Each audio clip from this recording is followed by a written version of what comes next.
우리가 지난주에 하나님의 위로에 대해서 말씀을 같이 봤죠. 하나님의 위로가 나오게 된 그 배경에는 라마에서 탄식과 슬퍼하며 통곡하는 소리가 들린다는 거였어요. 마찬가지고 에브라임도 이스라엘도 슬퍼하며 통곡하며 탄식한다는 거였죠. 그러니까 라마와 에브라임, 이스라엘 모두 다 지금 슬퍼하며 통곡하고 있는 상황에 있었다는 거예요. 라마에서 슬퍼하며 통곡한 건 라헬이 자기 자녀들을 잃었다는 거죠. 그것을 시대적 그 당시 정황으로 비춰보니까 남유다가 지금 마라가 망해서 그 자기 자녀들을 눈앞에서 포로로 끌려가는 상황이 라헬의 통곡소리나 마찬가지였다라는 거였어요. 근데 그럼에도 불구하고 오히려 포로로 끌려가는 것이 소망이 있다는 것은 그들이 포로로 끌려간 그 자리에서 자기의 잘못을 깨닫고 하나님께 돌아오게 되었다라는 거였어요. 그렇기 때문에 나님은 이들을 향해서 눈물을 멈추라고 말을 하죠. 잃어버렸던 너희 자녀가 돌아올 거라는 거였어요. 그리고 더 나아가서 뭐라고 말씀하시죠? 새 일을 행할 것이라고 얘기하죠. 그 새 일이 뭐라고 했어요? 뭐라고 했죠? 여자가 남자를 둘러싸는 거. 여자가 남자를 안는다는 거였어요. 이 일의 배경을 보니까 이거는 뭐예요? 이스라엘의 교만과 사치로 인해서 이스라엘이 지금 전쟁이 벌어져서 남자들이 다 죽어나가는 거예요. 전쟁 때문에. 그래서 부족해진 남자 때문에 여자들이 찾아와서 먹을 것 입을 것 내가 알아서 할 테니까 당신의 씨만이라도 우리에게 넘겨주십시오라고 온다는 거예요. 여러분, 이거는 분명히 하나님의 심판이죠. 하지만 이사야 말씀에서 우리가 봤죠. 심판의 모습이지만 이것을 통하여서, 심판을 통하여서 이스라엘이 그들의 더러움을 씻게 되고 청결케 되는 사건이라는 것을 우리가 알게 됐다는 거예요. 근데 이것은 결국 구약은 그림자라는 거죠. 그래서 여자가 남자를 안는 것, 둘러싼다는 것은 신부된 교회가 신랑 대신 예수 그리스도를 안는 것, 그것이 바로 여자가 남자를 둘러싸는 거라고 했죠. 그리고 이 모습을 궁극적으로 우리가 이루어지는 걸 어디서 봐요? 누가복음에서 시므온, 이스라엘의 위로를 기다리고 있던 그 시므온이 성전에 들어온 아기 예수를 품에 안는 모습을 우리가 결론을 봤잖아요. 그래서 결국 자기 자녀를 잃는다는 건 내게 가장 소중한 거, 귀하다고 여기는 것을 잃어본 사람에게 정말 위로가 되는 건 뭐냐? 그 여러분이 가장 귀중하게 여기는 것이 하나님보다 귀중하다 여기면 그게 뭐예요? 우상이에요. 그게 우상인 걸 깨닫고 진짜 소중한 예수 그리스도를 우리가 품에 안을 수 있는 거예요. 여러분, 그것이 하나님의 위로라고 말씀을 드렸죠. 시작부터 졸고 있으면 큰일 나요. 그죠? 자, 오늘 본문은 레갑 사람들에 대해서 얘기가 나오고 있어요. 하나님이 예레미야를 통해서 주시는 말씀인데 이 레갑 사람들이 왜 등장하게 되고 이 레갑 사람들을 통해서 하나님은 어떤 말씀을 하시는 것인지 우리가 이제 보려고 합니다. 자, 1절 말씀 35장 1절 말씀을 읽어주세요. 시작. 유다의 요시야 왕의 아들 여호야김 때. 자, 다시 1절 읽습니다. 시작. 유다의 요시야 왕의 아들 여호야김 때에 여호와께로부터 말씀이 예레미야에게 임하여 이르시되. 1절을 읽어보면 지금 35장에 배경이 되는 때를 얘기하고 있거든요. 여러분 잘 읽어봤다면 35장 1절을 읽고 나서 물음표가 머릿속에 떠올라야 돼요. 왜 여호야김 때 얘기를 할까요? 지금 32장 이후로 지금 시대적 배경은 누구 왕 때냐면요, 시드기야 왕 때예요. 그런데 갑자기 35장 들어서 여호야김 때 얘기를 하고 있거든요. 36장에도 여호야김 때를 얘기를 하고 있다고요. 왜 갑자기 시드기야 왕 때를 배경으로 하고 있다가 갑자기 그 전전 왕이에요. 여호야김이라는 왕이 여호야김 왕 때의 일을 얘기하고 있는 걸까요? 왜 그럴까요? 왜 그럴까요? 네? 그때부터 계속 말씀하시네. 계속 또 말씀하셨다. 왜 그럴까요? 왜 그러냐면 지금 예루살렘이 멸망할 수밖에 없는 이유를 얘기하고 있는 거예요. 언제 전쟁이 그 바벨론을 포로로 끌려가요? 바로 여호야김 때 이루어진 일이에요. 처음으로 1차 포로가 여호야김 때 이루어지는 일이거든요. 그래서 35장부터는 시드기야가 아니라 여호야김 때 임한 하나님 말씀을 통해서 왜 이들이 나라가 망하고 포로로 끌려갈 수밖에 없는지를 지금 얘기를 하려고 하는 거예요. 이제 그렇게 임한 하나님의 말씀이 뭐냐? 그게 2절이에요. 2절 읽습니다. 시작. 너는 레갑 사람들의 집에 가서 그들에게 말하고 그들을 여호와의 집 한방으로 데려다가 포도주를 마시게 하라 하시니라. 네, 이전에 이제 뭐라고 말하냐면 그렇게 임한 하나님의 말씀이 너는 에레미야 너는 레갑 사람들의 집에 가서 뭐라고 말을 해요? 여호와의 집이 어디입니까? 성전이죠. 네, 성전에 많은 방들이 있었어요. 그 많은 방 중에 하나로 데리고 가서 그들을 뭐 하라고요? 포도주를 마시래요. 아니 왜 그럴까요? 왜 하나님은 느닷없이 레갑 사람들에 대해서 말씀을 하고 왜 이들에게 포도주를 마시라고 한 걸까요?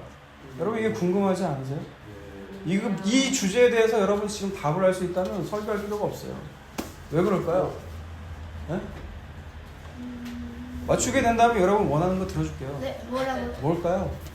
왜 그럴까요? 뭐가요? 이것은 내가 사람이 중요하기 때문에. 자 봅시다. 내가 안 돼. 먼저 레갑 사람들이 어떤 사람들인지 레갑 사람들이 누구인지를 보자고요. 저도 잘 몰랐거든요. 그래서 이걸 본문으로 잡았기 때문에 자 우선 사사기 1장 16절 한번 띄워주세요. 사사기 1장 16절 띄웠나요? 네. 네, 읽어주세요. 모세의 장인은 겐 사람이라 그의 자손이 유다 자손과 함께 종려나무 성읍에서 올라가서 아랍 남방의 유다 황무지에 이르러 그 백성 중에 거주하니라. 네, 여러분 모세의 장인어른을 알고 있죠? 네. 모세가 이집트 왕자였잖아요. 쫓겨나서 광야로 끌려 광야에 있을 때 거기에서 여자를 한 명 만나게 되죠. 네. 그 여자의 아버지가 이름이 뭐였어요? 이드로였어요. 이드로. 근데 이드로가 속한 족속이 어디예요? 겐 족속이에요. 겐 족속. 이방인이에요.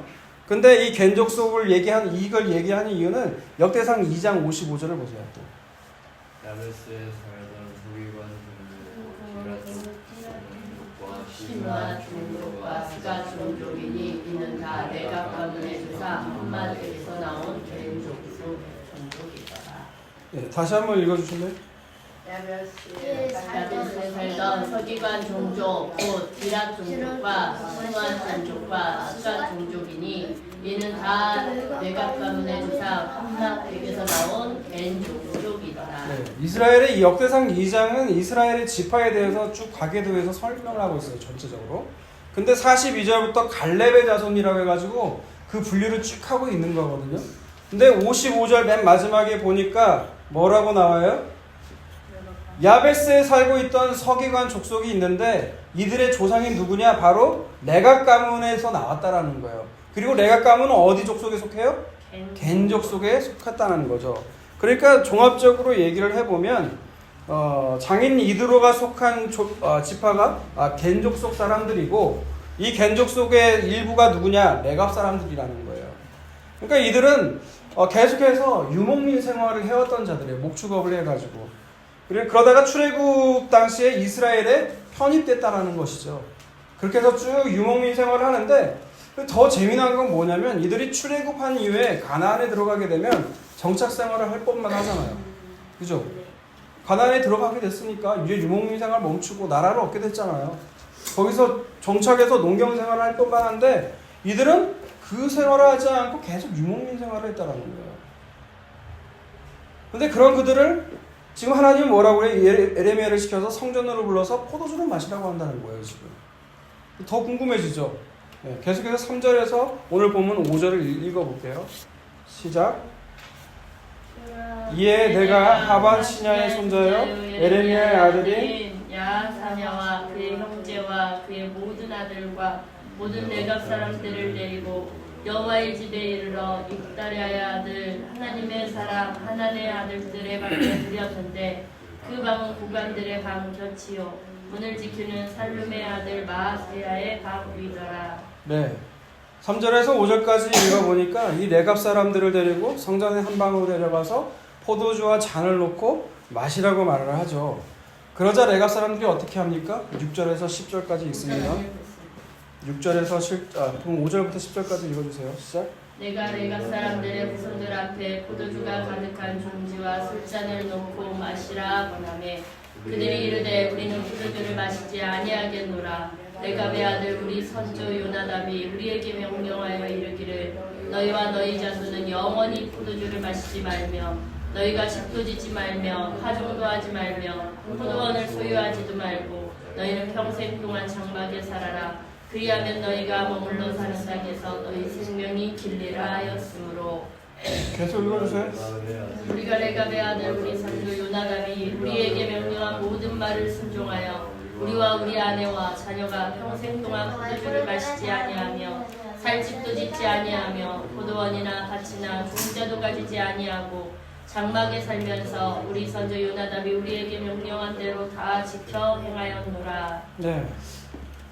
포도주를 마시라고 하니까 이들이 한 말은 우리는 포도주를 마시지 않겠다라고 한 거죠.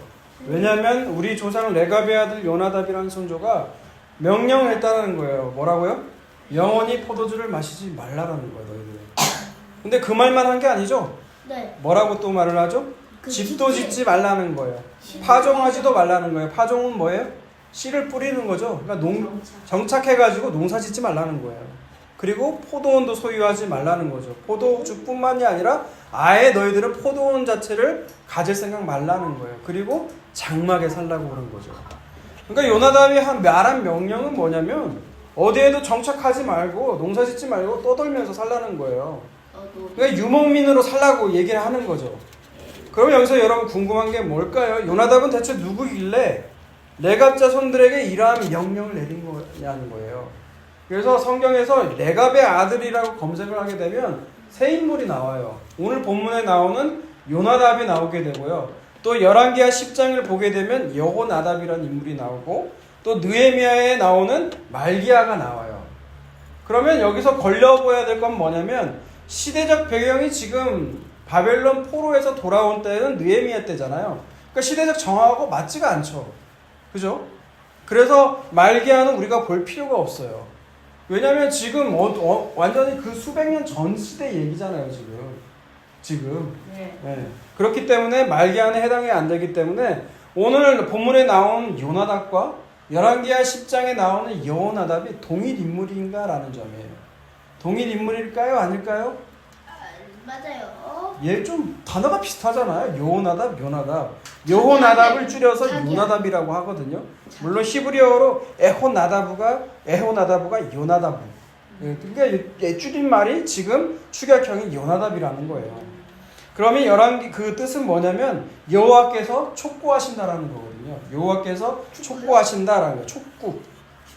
촉구요. 축구가 아니고요. 촉구하신다라는 거예요. 그렇다면 질문이 뭐냐? 왜 여호나답 혹은 요나답은 후손들에게 포도주도 마시지 말고 포도원도 갖지 말고 집도 갖지 말고 파종도 하지 말고 장막에 살라고 말씀하신 건가요? 그러니까 여호와께서 촉구하신 것이 너희들은 포도주도 마시지 말고 포도원도 갖지 말고 집도 갖지 말고 농사도 짓지 말고 장막에 살라고 왜 말씀하신 걸까라는 거예요. 그 배경이 열왕기하 10장에 나와요. 열왕기하 10장을 봅니다. 열왕기하 10장 15절에서 17절까지 말씀을 읽어볼까요? 10장. 예후가 거기에서 떠나가다가 자기를 맞이하러 오는 레갑의 아들 여호나답을 만난지라 그의 안부를 묻고 그에게 이르되 내 마음이 내 마음을 향하여 진실함과 같이 내 마음도 진실하냐 하니 여호나답이 대답하되 그러하니이다. 이르되 그러면 나와 손을 잡자. 손을 잡으니 예후가 끌어 병거에 올리며 이르되 나와 함께 가서 여호와를 위한 나의 열심을 보라 하고 이에 자기 병거에 태우고 사마리아에 이르러 거기에 남아있는 바 아합에게 속한 자들을 죽여 진멸하였으니 여호와께서 엘리야에게 이르신 말씀과 같이 되었더라. 지금 17절까지 읽은 거 맞아요? 네. 거기까지요. 열왕기하 10장은 여러분이 남북 이스라엘, 남유다와 북이스라엘이 나눠졌을 때 얘기거든요. 남유다는 다윗 가문이 계속해서 왕위를 이어왔지만 북이스라엘은 왕조가 바뀌어요. 계속해서 바뀌어요. 계속해서 우상숭배를 했기 때문에 이들은 계속 나라가 바뀌거든요. 그러니까 그때 당시에 열왕기하 10장의 왕은 누구였냐면 아합 가문이었어요. 아합. 바알 숭배가 극에 달했던 그 가문이었거든요. 근데 하나님께서 예후에게 기름을 부었어요. 그리고 아합 왕조를 심판하라고 한 거죠. 지금 그 장면인데요. 아까 15절에서 17절 읽어보면 그 심판하는데 누가 동참하게 되느냐? 레갑의 아들 여호나답이 동참하게 돼요. 그러면 이들은 무슨 일을 함께 하느냐? 그게 18절에서 24절까지예요. 18절에서 24절까지 읽습니다. 시작. 여호와 보시기에 악을 행하여 이스라엘로 범죄하게 한 느밧의 아들 여로보암의 죄에서 평생 떠나지 아니하였더라. 아수르 왕 불이 와서 그 땅을 치려 하매, 여러분 읽으세요. 무나임이 온 1000달란트를 불에게 주어서 그로 자기를 도와 주게 함으로 나라를 자기 손에 굳게 세우고자 하여 그 은을 이스라엘 모든 큰 부자에게서 강탈하여, 이 말씀 맞죠? 네. 저거 잘못 찾은 거야? 다시요. 이거 아닌데? 11개요. 10장. 네, 15장 읽었네요. 10장을 읽어야 되는데. 10장이요? 네, 10장이요. 네. 10장 18절부터 읽습니다.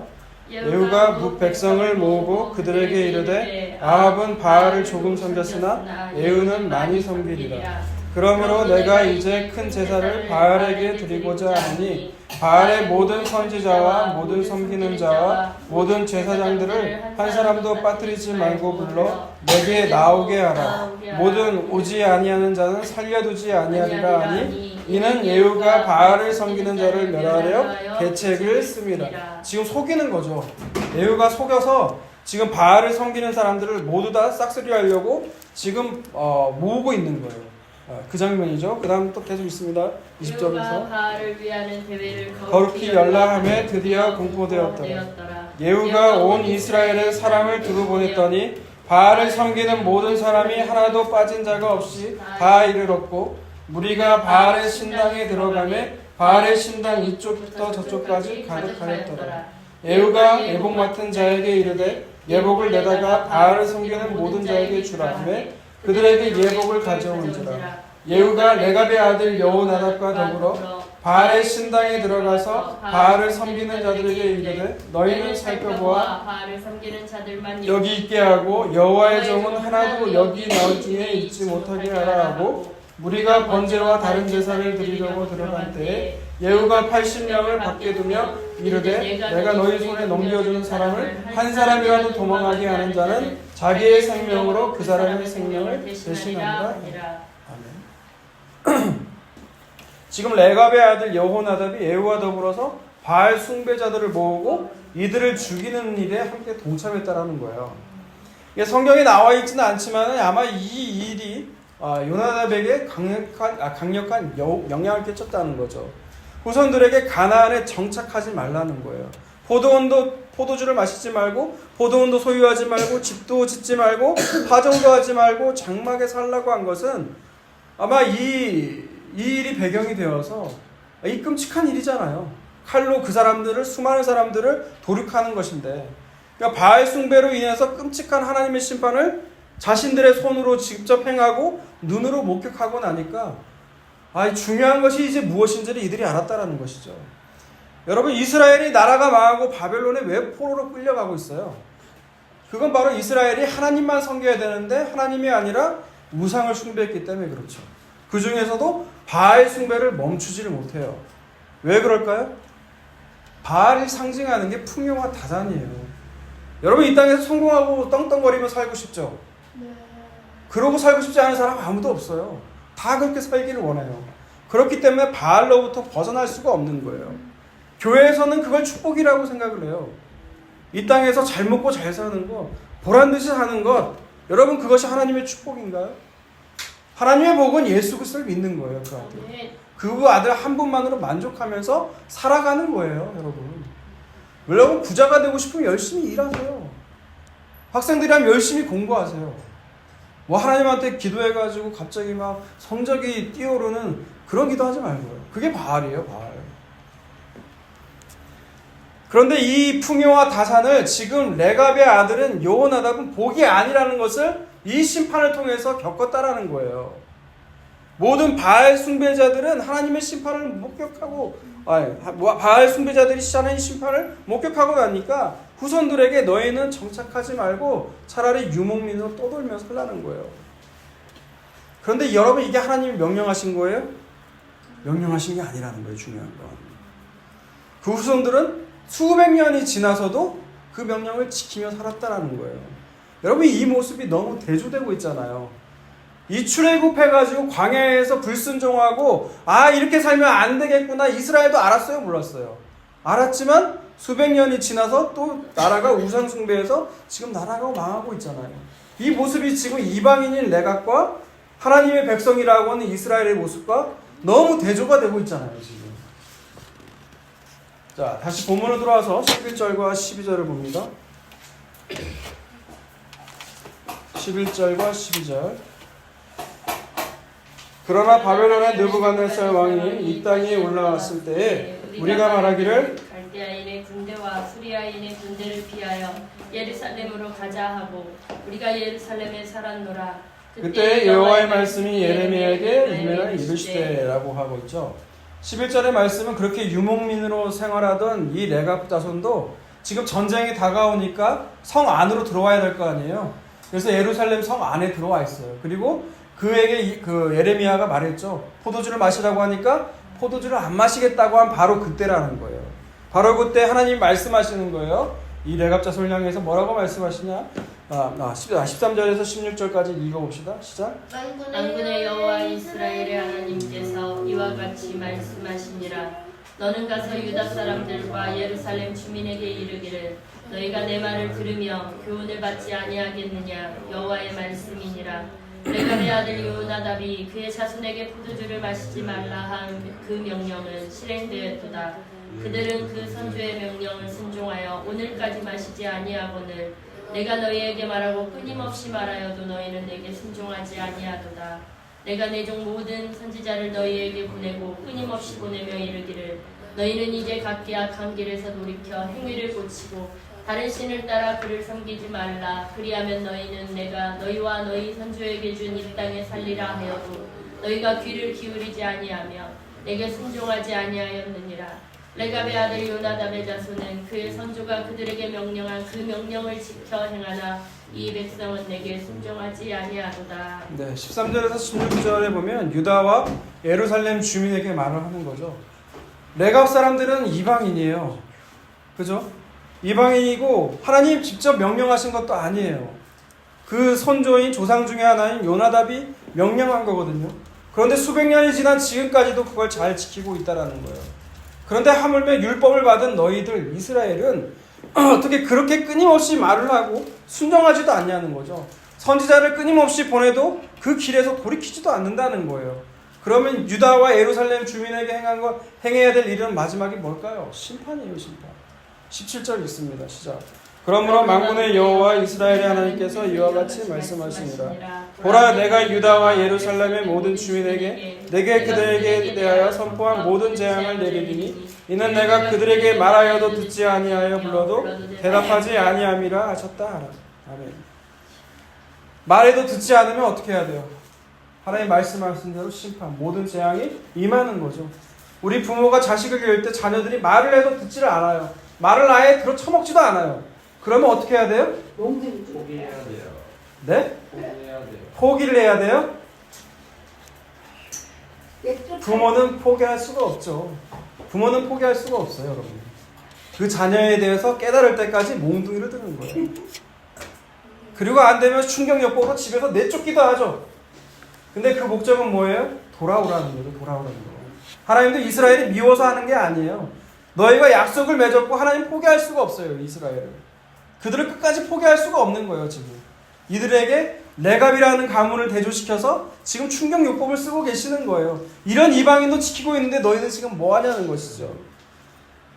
근데 우리는 이 모습을 보고 어떤 결론으로 나가냐면, 야, 레갑 사람들 봐라. 이렇게 자기 하나님이 직접 하신 명령도 아닌데 조상의 명령도 이렇게 철저하게 지키는 이 레갑 가문을 본받아서 우리도 하나님한테 말씀에 순종해서 복을 받자. 여러분, 이렇게 성경을 결론 내리면 돼요, 안 돼요? 안 돼요. 여러분, 이렇게 하게 버리면 성경에서 예수 그리스도가 들어갈 틈이 없는 거예요, 여러분. 성경은 예수 그리스도를 증거하기 위한 것이거든요. 그렇게 순종하는 우리, 노력하는 우리가 중요한 게 아니고 예수 그리스도가 지금 왜 이 순간 레갑감을 통해서 뭘 말씀하실까? 지금 그걸 봐야 된다는 거예요.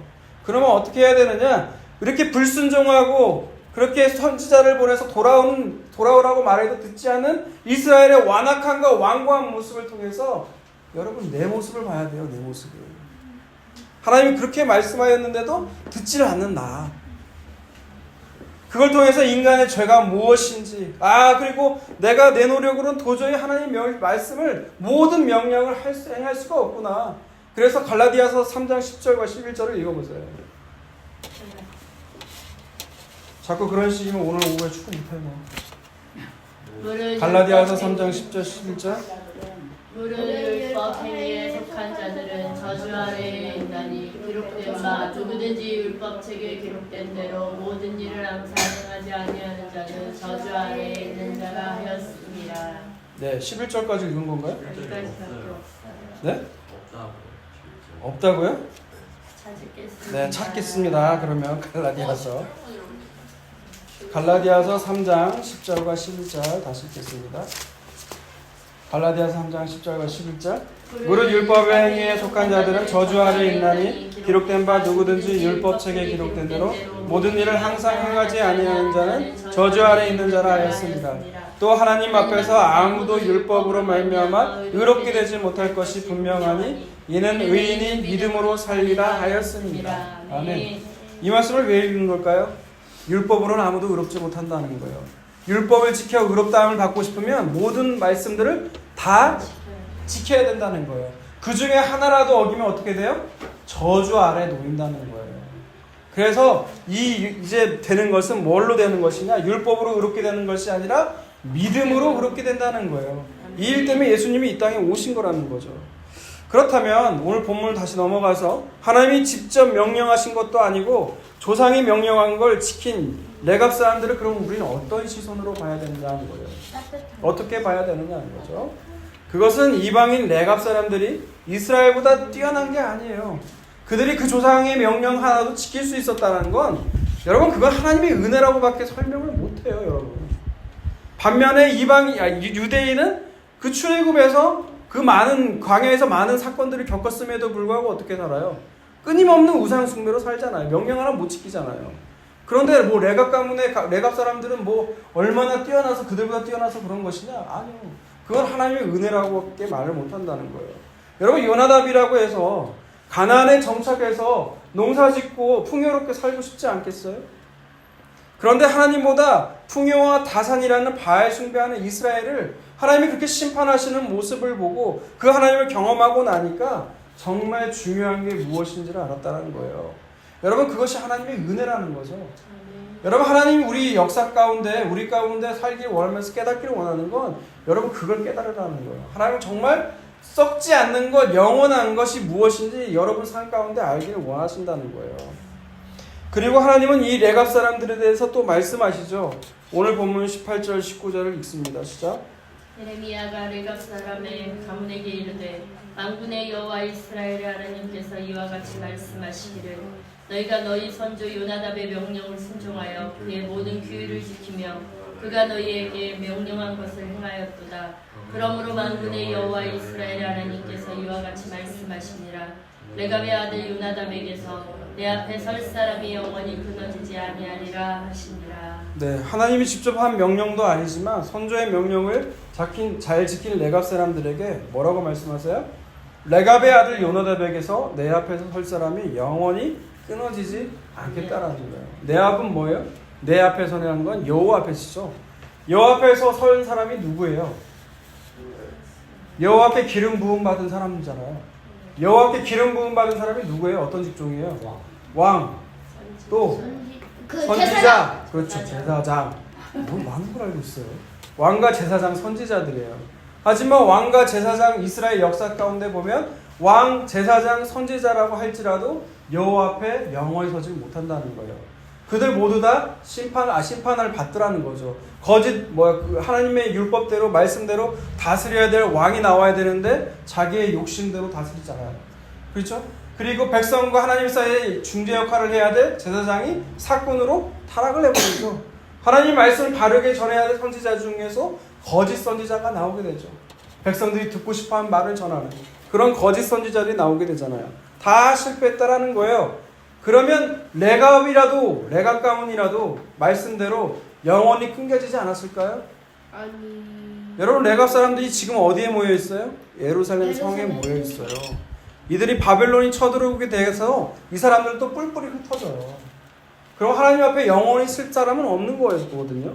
그러면 이 말씀은 결국 무슨 말씀일까요? 네? 레갑의 아들 요나단에게서 내 앞에 설 사람이 영원히 끊겨지지 않겠다는 말은 결국 예수 그리스도를 말을 해요. 이 말씀은 이방인이지만 조상들의 명령을 철저히 지킨 것처럼 여호와께서 하신 모든 명령을 철저하게 순종하신 예수 그리스도, 그분만이 여호와 앞에 영원히 쓴다는 거예요. 여러분, 그 말씀은 히브리서 말씀을 통해 찾고 말씀을 마무리하겠습니다. 히브리서 10장 히브리서 10장 1절에서 4절의 말씀을 먼저 보죠.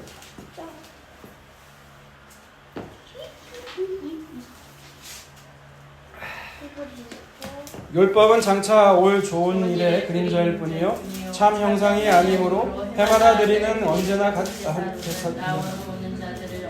온전하게 할 수 없느니라. 그렇지 아니하면 섬기는 자들이 단번에 정결케 되어 다시는 죄를 깨닫는 일이 없으리니 어찌 제사 드리는 일을 그치지 아니하였으리요. 그러나 이 제사들은 해마다 죄를 기억나게 하는 것이 있나니 이는 황소와 염소의 피가 능히 죄를 없이하지 못하리라. 여러분, 율법이라고 하면 구약을 말을 해요. 율법과 선지자라고 얘기할 때 성경에서 그건 구약을 얘기하는 거거든요. 그거는 장차 올 일의 좋은 일의 그림자라는 거예요. 지금 오늘 얘기하고 있는 본문으로 따지자고 하면 레가 사람도 그림자에 불과하다는 거예요. 그러니까 여기 지금 히브리서 10장에서 얘기하고 있는 건 예를 들어서 뭘 얘기하고 있어요? 제사를 얘기하고 있죠.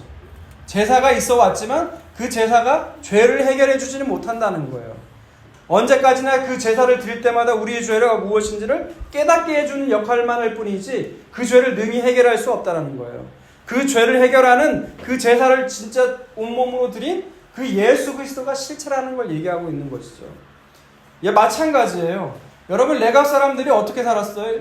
어떻게 살았죠? 포도주를 마시지 않고 유목민으로 떠돌면서 생활을 했죠. 네. 여러분, 이것도 그리스도인이 가질 그림자 생활이라는 거예요. 이 땅에서 그리스도인들은 어떻게 살아요? 나그네와 유목민으로 사는 거예요. 외국인으로 사는 거예요. 그래서 히브리서 10장 다음에 히브리서 11장을 보게 되면 믿음의 사람들이 쭉 나오게 되죠. 그 사람들이 어떻게 살았느냐, 종합적으로 얘기를 하면 이들은 유목민처럼 살았다는 거예요. 이 땅에서 외국인과 나그네처럼 살았다는 걸 증언하고 있다는 거예요. 그러면서 이들은 뭐예요? 자기들의 본향을 그리워하면서 살았다는 거예요. 여러분, 이게 그리스도인이라는 거예요. 그게 지금 그림자처럼 지금 소개되어 있다는 거예요. 마찬가지로 오늘 본문을 적용하면 레갑 사람들이 그렇다라는 거죠. 레갑 사람들이 그림자처럼 지금 조상 요나답의 명령대로 잘 지켰지만 그건 어디까지나 그림자라는 거예요. 이들도 결국 흩어졌다는 거예요. 영원히 서지 않았다는 거죠. 그럼 영원히 쓸 사람은 누구다? 여호와의 모든 명령대로 순종하신 예수 그리스도라는 거예요. 그래서 5절에 보면 뭐라고 나와요? 그러므로 주께서 이 세상에 임하실 때에 이르시되 하나님이 제사와 예물을 원치 아니하시고 오직 나를 위하여 한 몸을 예비하셨더라는 거예요. 그 한 몸이 누구예요? 예수님이에요. 9절과 10절 있습니다. 그 후에 말씀하시기를 보시옵소서 내가 그 하나님의 뜻을 행하러 왔나이다 하셨으니 그 첫째 것을 폐하심은 둘째 것을 세우려 하심이라. 이 뜻을 따라 예수 그리스도의 몸을 단번에 들이심으로 말미암아 우리가 거룩하심을 얻게 되었느니라. 예, 건물에 예수님께서 들이심으로 자기의 몸을 들이심으로 말미암아 우리가 거룩함을 얻다는 거예요. 11절 있습니다. 시작. 제사장마다 매일 서서 섬기며 자주 같은 제사를 드리되 이 제사는 언제나 죄를 얻게 하지 못하거니와 오직 그리스도는 죄를 위하여 한 영원한 제사를 드리시고 하나님 우편에 앉으사 그 후에 자기들을 원수들을 자기의 발등상이 되게 하실 때까지 기다리시나니 그가 거룩하게 한 자들을 한 번의 제사로 영원히 온전하게 하셨느니라. 아멘. 예, 예수 그리스도께서는 단번에 한 번에 우리로 하여금 영원히 그 문제를 해결하셨다는 거예요. 예수 그리스도께서 그 일을 행하셨는데 그게 어떻게 우리에게 오게 되느냐? 그게 15절에서 18절이에요. 15절 18절 읽습니다. 시작. 또한 성령이 우리에게 증언하시되 주께서 이르시되 그날 후로는 그들과 맺을 언약이 이것이라 하시고 내 법을 그들의 마음에 두고 그들의 생각을 기록하리라 하신 후에 그들의 죄와 그들의 불법을 내가 다시는 기억지 아니하리라 하셨으니 이것들을 사하셨은즉 다시 죄를 위하여 제사 드릴 것이 없느니라. 아멘. 여러분 성령이 이르시되라 그랬죠. 그 인용된 구절이 지금 어디예요? 에레미야서에 나오는 거잖아요. 새 언약. 예? 하나님께서 출애굽할 때 그 백성들을 친히 신랑 되셔서 끌고 나오셨으나 그들이 그 말씀을 못 지켜요? 지킬 수가 없어요. 그 지킬 수가 없는 그들을 향해서 어떻게 해요? 하나님께서 지킬 수 있도록 내가 너희 안에 들어가겠다는 거예요. 새 영을 너희에게 부어주겠다는 거예요.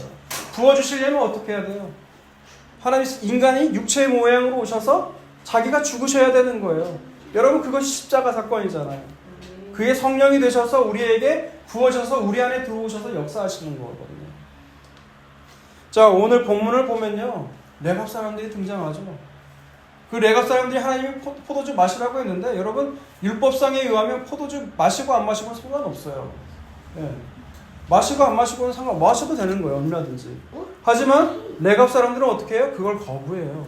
왜 거부해요? 하나님의 심판이 무엇인지를 경험했다라는 거예요. 그 하나님의 심판이 무엇인지를 아니까 그런 거예요. 여러분 고린도후서 찾지는 않겠어요?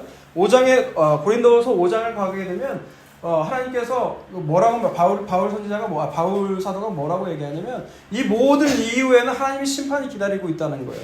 선악간에 행한 모든 심판이 너희를 향해 기다리고 있다는 거예요.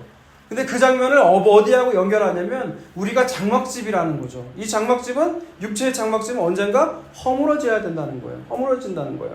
근데 하늘에 있는 집이 있다라는 거예요. 영원한 우리 집이 있다라는 거예요. 그걸 얘기하면서 지금 뭐하고 연결을 시키냐?